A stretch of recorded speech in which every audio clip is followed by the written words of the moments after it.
teenagers just don't do it. Look at me. That's the message that 19-year-old Cheyenne Cron has about distracted driving. Police say the cause of the accident was texting while driving, but Cron says she wasn't texting, but she does admit she was distracted by her phone. And when she put it up to her ear, she saw she was about to hit a car and swerved. I hit the guardrail and flipped once and went through my driver's side window, and then flipped again, and my head landed on the concrete. Behind me is the I-74 where the accident took place on July 28th. North and southbound lanes were closed for about an hour, and Cron was transported to Iowa City. I have a fractured vertebrae in my spine and a fractured vertebrae in my neck. I cracked my skull and I broke a few ribs. She also has stitches running up and down her face, staples in her head, and her tooth went through her lip. Doctors told her that she will be in a neck brace for at least 6 weeks. This is my fault. I put this on myself.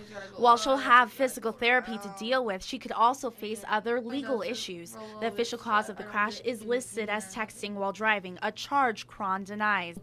When I went to put the phone up to my ear and start talking, when I looked up, there was a green car right next to me, and I was about to run into him. Cron says her injuries are bad enough. I'm no different than anybody else. If I wouldn't have gotten in an accident and would have just got pulled over like everybody else, I should get exactly what everyone else would get. I should get the seatbelt ticket. I should get the driving, like the texting while driving. She says she knows how lucky she is to be alive and to have not hurt anyone else. The person next to me is who I was more worried about than myself.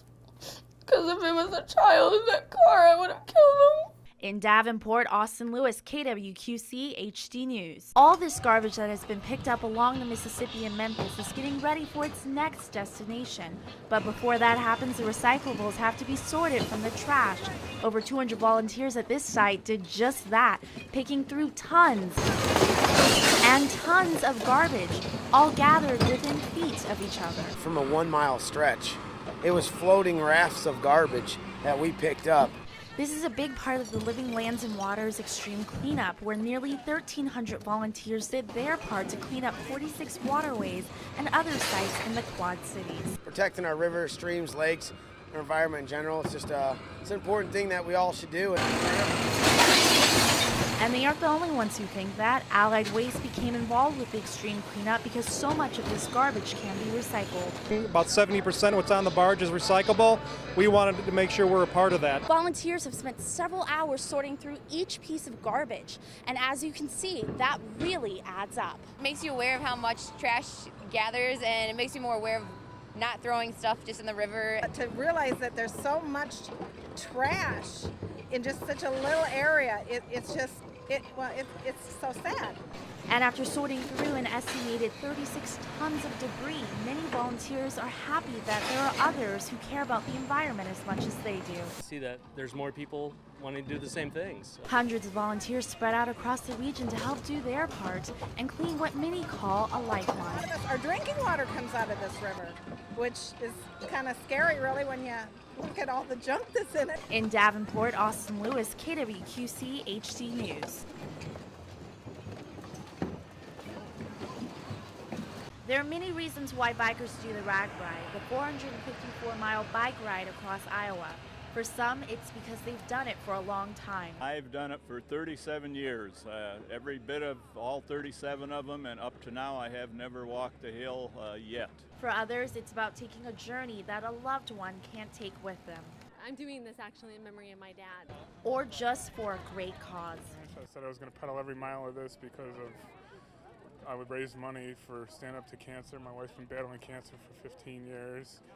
My good friend's mother just passed away from it a couple months ago. My mother's in remission. But whatever the reason that brings these bikers on the journey, the reaction to rolling their bike wheels along the cool Mississippi River and then proudly lifting the bike up is the same. It's such an accomplishment.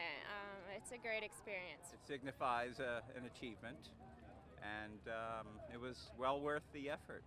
And many others thought it was worth the effort. RAGBRAI officials say they estimate that 20,000 took that ride that ended in the Quad Cities for the first time in years.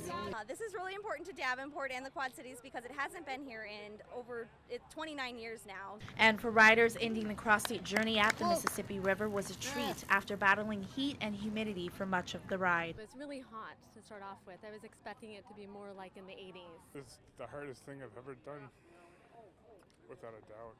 And despite the high temps and hilly routes, many RAGBRAI riders are eager to do the ride all over again next year. I'd like to do it for at least till I'm 80 years old, which is another 3 years. I would love to be able to bike that long.